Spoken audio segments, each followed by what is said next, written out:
Imagine this. What if I told you that America's wealth, as we know it today, was built on the backs of enslaved Africans?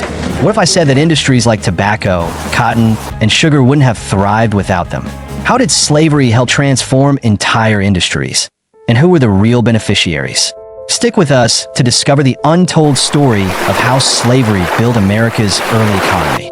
Let's start with one of the biggest industries in early America, tobacco. Before enslaved labor, the tobacco industry was just beginning to take root, and production was limited.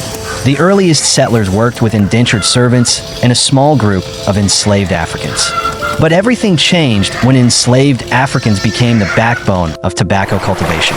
By the 1680s, Virginia alone was exporting over 20 million pounds of tobacco annually.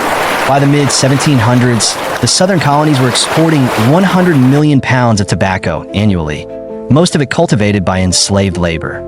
The tobacco trade flourished thanks to the forced labor system, and it became a driving force of the American economy. Next, let's talk about cotton, an industry that exploded because of slavery. Before 1793, cotton was not a major crop in America. The production of cotton was low and inefficient.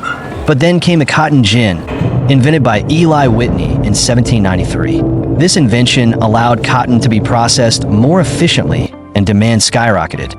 By 1860, the United States was producing over 3 billion pounds of cotton annually, and the southern U.S. had become the largest supplier of cotton in the world.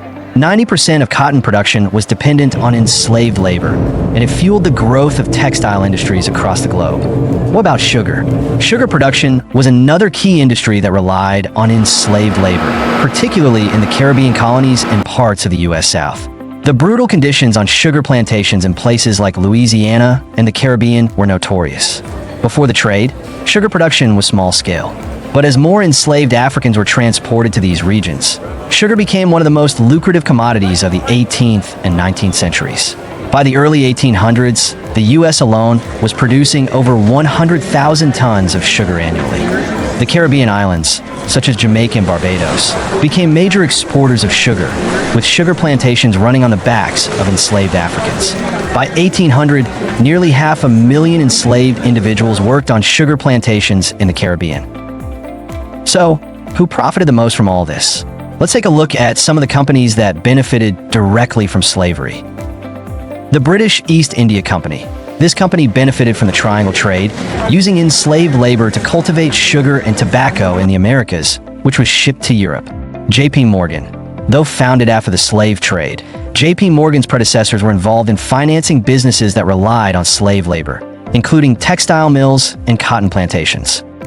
Some of the wealthiest individuals and companies in Europe and America were directly involved in the slave trade. The Royal African Company, established in the 1600s, was responsible for transporting enslaved Africans to the Americas. While the company ceased operations in 1731, its influence remained strong. So, do these companies still exist today?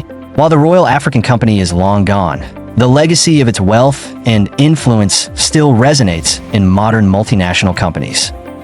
J.P. Morgan still exists today as one of the world's largest banks. Many large companies today can trace their financial roots back to the wealth built by industries reliant on enslaved labor, whether through cotton, tobacco, or sugar. The slave trade was not just about human suffering. It was the foundation of the American economy. Industries like tobacco, cotton, and sugar flourished because of the forced labor of enslaved Africans, contributing to the growth of European powers and the global economy. Like, subscribe, and share this video with a friend, relative, or colleague who needs to learn about the deep history of America's wealth. Don't forget to click on the next video to understand how the transatlantic slave trade influenced Europe and how it forever changed the course of world history.